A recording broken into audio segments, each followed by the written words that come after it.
आपने सनातन धर्म में मनाए जाने वाले त्योहार, व्रतों और परंपराओं के बारे में तो बहुत कुछ देखा और सुना होगा, लेकिन दृष्टिकोण के इस एपिसोड में हम आपके लिए इन विषयों से हटकर एक विषय लेकर आए हैं।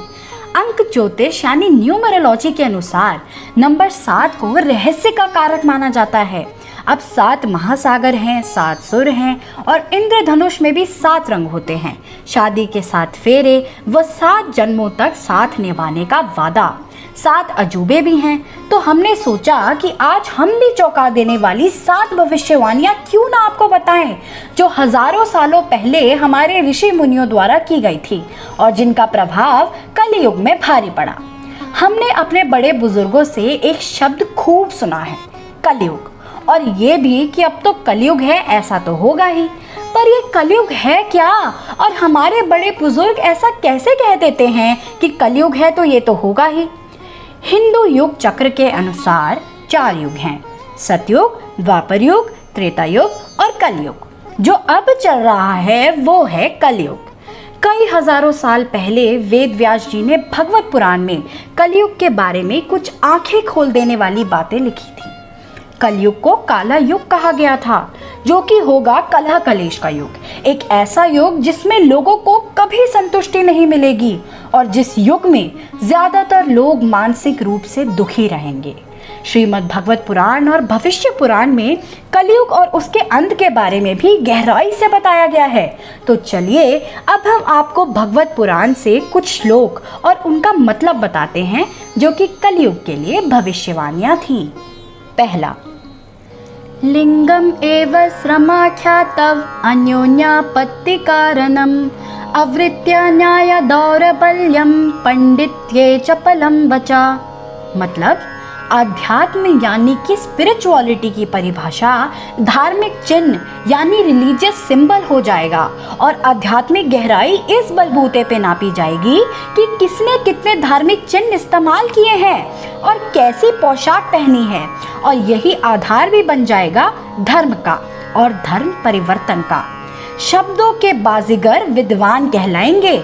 आजकल असंतुष्टि का माहौल तो बन ही चुका है और बहुत से लोग किसी कारण या किसी के बहकावे में आकर धर्म परिवर्तन कर लेते हैं या करवा देते हैं, और किसी के पहनावे या बोलचाल को देखकर ये भी समझ आ ही जाता है कि वह इंसान किस धर्म में अपनी आस्था रखता है। साथ ही जिससे मिर्च मसाले लगाकर अपनी बातें कहनी आती हैं, लोग तो उसी को महाज्ञानी समझ बैठते हैं। दूसरा, ततश्चानुदिनं धर्मा सत्यम शौचम समादया कालेना बालिना राजन नंस्यति आयुर्बलम स्मृति। मतलब धर्म, सच्चाई, स्वच्छता, सहिष्णुता यानी टॉलरेंस, दया, उम्र, शारीरिक शक्ति और स्मृति यानी मेमोरी हर गुजरते दिन के साथ कम होती जाएगी। कलयुग में मनुष्य की औसत आयु 100 वर्ष होगी और जैसे जैसे हम कलयुग में चलेंगे वह घटती रहेगी। सतयुग में औसत आयु होती थी 1,00,000 वर्ष, त्रेता युग में थी 10,000 वर्ष, द्वापर युग में 1,000 वर्ष थी, और अब तो कोई पता ही नहीं है कि कब किसकी मृत्यु अचानक हो जाए। सच्चाई और सहिष्णुता तो कब की बलि चढ़ रही है कलयुग में। तीसरा, नारक्षिष्यन्ति मानुजा स्थाविरौ पितरव अपि। मतलब मनुष्य अपने बुजुर्ग माता पिता की रक्षा नहीं करेंगे। अब आप अपने आसपास ही ऐसे कितने किस्से सुनते होंगे जहां बुजुर्ग माता पिता अकेले ही जीवन गुजार रहे हैं। चलिए, कई बार नौजवान अपने प्रोफेशन के कारण दूर होकर भी पास होते हैं, पल पल की खबर रखते हैं, पर बहुत से आपको ऐसे भी मिल जाएंगे जो अपने माँ बाप की सुध भी नहीं लेते होंगे। तो ये भी कितना ज़्यादा सच हुआ है। चौथा, कालौ काकिनिके पयर्थे विग्रह्या त्यक्त सौद्रिहा त्यक्षन्ति च प्रियं प्राणन हनिष्यन्ति स्वकन अपि। मतलब कलयुग में मनुष्य चंद पैसों को लेकर एक दूसरे के लिए नफरत पैदा कर लेंगे। सभी दोस्ती और रिश्ते नातों को त्याग कर वे पैसों के लिए अपनी जान गंवाने के लिए भी तैयार होंगे और यहाँ तक कि अपने ही संबंधियों को भी मार डालेंगे। हम आए दिन ऐसी घटनाएं सुनते और पढ़ते रहते हैं कि पैसों के लिए इंसान भाई, पार्टनर्स, दोस्तों या फिर माता पिता और ना जाने किस किस को जान से मारने के लिए ही षड्यंत्र रच डालते हैं। तो आप सोच सकते हैं कि ये भविष्यवाणी भी किस हद तक सच हुई है। 5वां, शीत वात ताप प्रवण हिमैर अन्योन्यता प्रजा सूत्रिभ्यम व्याधिभिश्चैव संतप्स्यन्ते च चिंतन्या।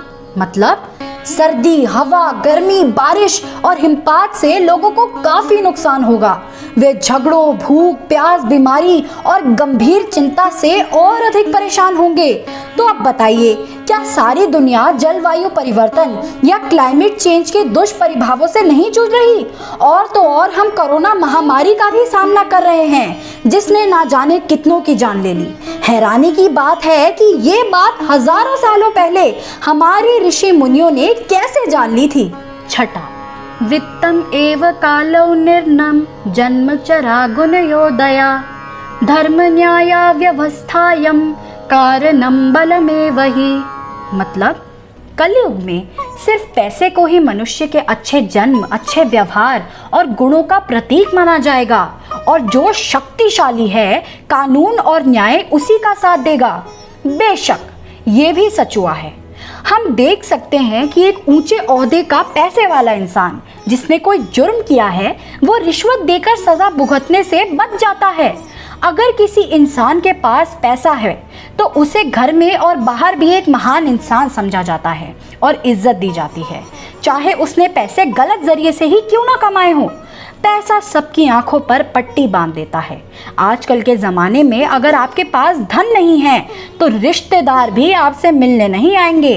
हर जगह बस पैसे का रुतबा है।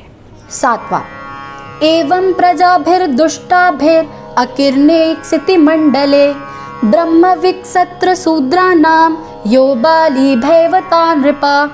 मतलब दुनिया भर में भ्रष्टाचारियों की गिनती बढ़ती जाएगी और ज्यादा से ज्यादा लोग भ्रष्टाचारी ही हो जाएंगे।